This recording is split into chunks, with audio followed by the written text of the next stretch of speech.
Welcome to Sweet Life Beat Life. We hope this video helps. In this video, I will explain how to Excel header footer.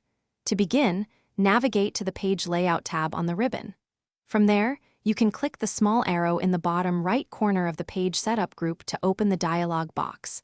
Then, select the Header/Footer tab. An even quicker way is to switch your view to Page Layout view, which immediately displays the header and footer areas for direct input. This method offers a visual approach to editing. Once you are in the header or footer area, you will notice three distinct sections: left, center, and right. You can type custom text directly into any of these. For dynamic content, use the Header and Footer Elements group on the Design tab. Here, you can easily insert elements like the current page number, total pages, current date, or even the file path. This allows for professional and automatically updated document information. Customizing the appearance of your headers and footers is straightforward.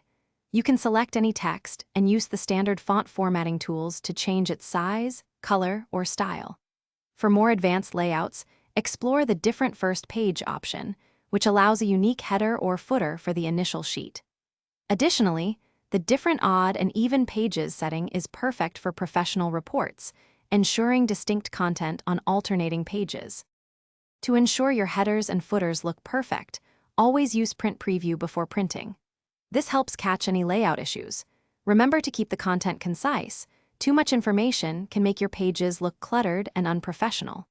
Aim for clarity and readability.